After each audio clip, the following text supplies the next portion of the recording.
Welcome back. The Republican presidential candidates battling for every last delegate. 95 delegates up for grabs in Tuesday's contest here in New York. How those delegates are allocated could play a big role in whether or not we see a contested convention in Cleveland this upcoming July. Joining me right now is Newt Gingrich. He is former Speaker of the House and a Fox News contributor. Sir, good to see you. Thanks so much for joining us this morning. Oh.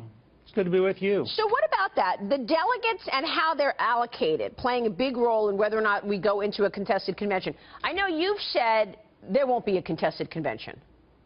Yeah, I don't think there will, but there are two things to cue off of on Tuesday night on the Republican side. One is Trump above 80 delegates? I mean, if he's above 80 delegates, I think it gets very hard to imagine him not getting to 1237 because that's such a huge amount. The other is, who gets any extra delegates? Is it Kasich or is it Cruz? If Kasich, as he hopes to, comes in ahead of Cruz in New York, it's pretty hard for Cruz to run around the country and say he's the only alternative. And I think if the same thing happens to him in Pennsylvania and in New Jersey and in Connecticut, Kasich has a pretty good argument to say, hey, you know, I'm a legitimate alternative too. And I think that makes it even harder to stop Trump. Yeah, and you said 80. I mean, if Trump gets, you're saying 80 out of the 95 delegates, that sounds like a landslide. Well, it will be. I mean, we know that it's going to be, for all practical purposes, a landslide. Every poll shows him at 50% or better in a three-way field. I think Kasich's closest at maybe 26. So, and some of the polls have shown him up above 60. Now, if Trump gets above 60%, it'll be very hard to imagine that he's not the presumptive nominee at that point. Yeah. The other thing to look for is what kind of an evening is it?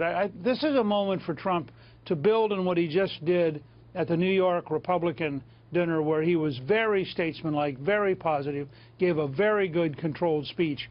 If he were to come out Tuesday night having won big, treat his opponents with dignity, and then claim the mantle of the presumptive nominee, that will actually psychologically strengthen him going into the rest of the campaign. Yeah, let's talk about the rest of the campaign and what is ahead, Newt, because once we get through New York, you've got some really important contests as well, like Pennsylvania, a whole host of delegates there, New Jersey, and then you're talking about June 7th in California, which a lot of people are saying, well, certainly Ted Cruz believes, and he has said this, as you know, that California will decide who will be the nominee. So what's your take on these upcoming primaries that you've got? Yeah, go ahead. I was saying, California is so big that it should have a pretty big effect, unless Trump has swept the board by then, and it's, in which case, by the way, he'll also then sweep California.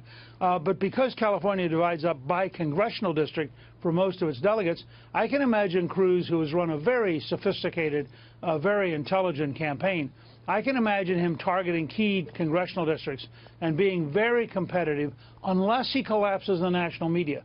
One of the lessons I've learned over a long time in politics is if a national wave starts to build, it drowns local communications.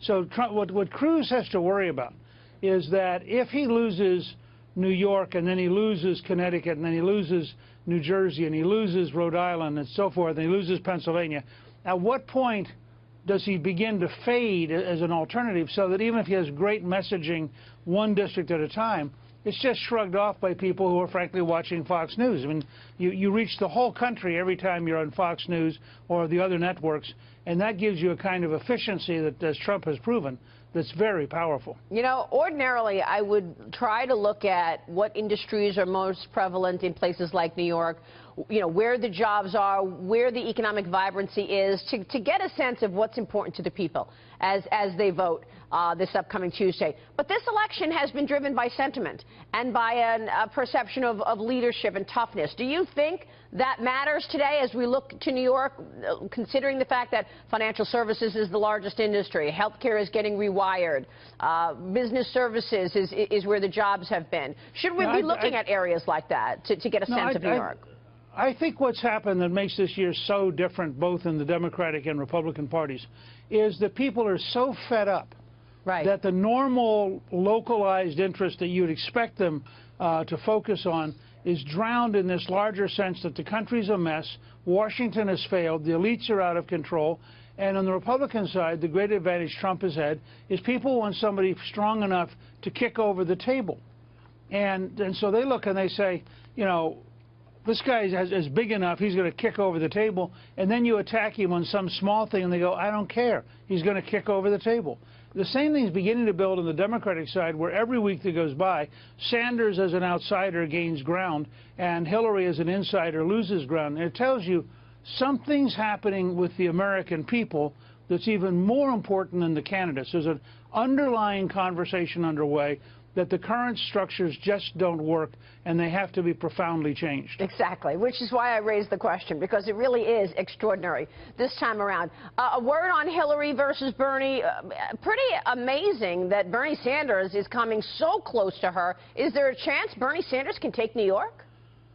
Well, that would be one of the great upsets of the year, but it's possible. I don't think it's likely, because she's still, I think, about 9 or 10 points ahead with only 2 days to go. But what you get with Sanders is all the late deciders decide for him and against her, and you get a higher turnout because his voters are so much more passionate than hers. My guess is she'll still win, but I think you put your finger on it. I think the odds are pretty good. She's going to win in a very limping, not very impressive style, and then go on to the next fight. And this ain't going to end, because Bernie's figured out a model of a strong message, an acceptable personality, and the internet to raise money, $27 at a time, and he is actually outraising her now. So by the time they get to California, he may be able to outspend her 4 or 5 to 1. Both the Republican and the Democratic tracks, both of them, are amazingly different than anything I have ever seen. Unbelievable. Newt, always a pleasure, sir. Thanks so much. Good to be with you. We'll see you soon.